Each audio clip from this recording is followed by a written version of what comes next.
Good morning, friends. I was riding with a man not long ago. He said, think of it. We here on this earth the way we are, and we only know or can only say that we're saved by some Jewish fable called the Bible. I said, sir, I don't know how you say that, but I don't believe it's a Jewish fable. He said, well, you pray. What do you pray to? I asked for so-and-so and certain things. I didn't get it. I said, you pray wrong. We should never pray to change God's mind. We should pray to change our mind. God's mind don't need any changing. It's right. I said, not what you prayed for. I know a young Catholic boy one time had a prayer book saying prayers for his mother to live, and she died, and he threw the prayer book in the fire. Well, see, I don't go for the prayer book. But anyhow, see, you take the wrong attitude. You're trying to tell God what to do. Prayer should be, Lord, change me to fit your word. Not change, let me change your mind. You change my mind. See? You change my mind to your will. And your will is written here in the book. Lord, don't let me go till you got my mind set just like your mind. And then when my mind is set like your mind, then I'll believe every word you wrote. And you sit in there, you make everything work together for good to them that loves you, and I love you, Lord. It's all working together for the good.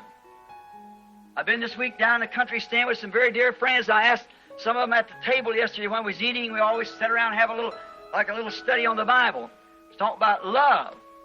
There's a certain person said to me, he said, I believe you're an Antichrist.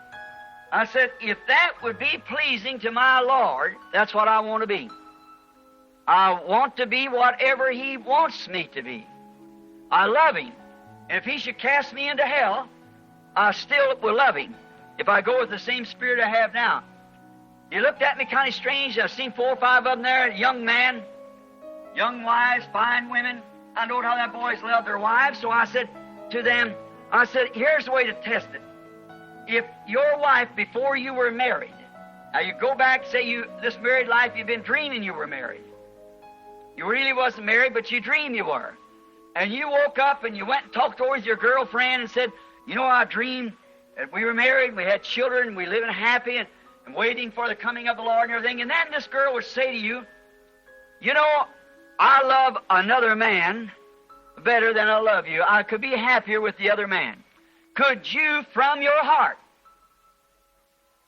love her well enough to say, God's blessings rest upon you, my dear. Go with this other man. Now check that, each of you men, or you women. See? Well, if your love is correct, you do that. For you are interested in her welfare. You can have her, you can live with her, she's your wife, she'll marry you, but she won't be happy. She'll be happy, and then if you love her, then you want her to be happy. Therefore, whatever the will of God is, let God's will be done, whether I'm happy with it or not. I want to live so He will be pleased with what I do. Therefore, check your objective and your motive by that, where you love God or not. What if you say, you serve me, but I'm going to cast you away? I love you anyhow. Therefore, if the churches would see that and could believe it in that manner, it wouldn't be one trying to jerk the football away from the other fellow when he's running with it. He'd be protecting that one. When real, true motive and objective. Wouldn't be one trying to say, hey, I got this too, this is me, this. See, God can't use a man.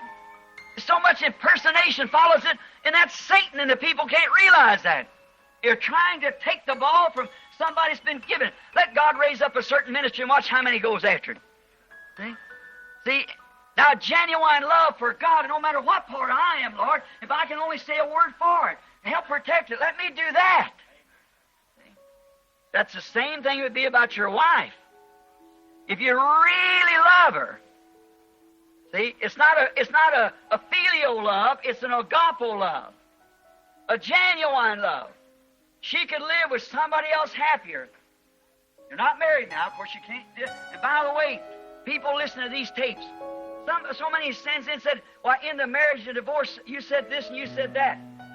I've said that so many times. These tapes goes only, I'm speaking to my congregation, brother.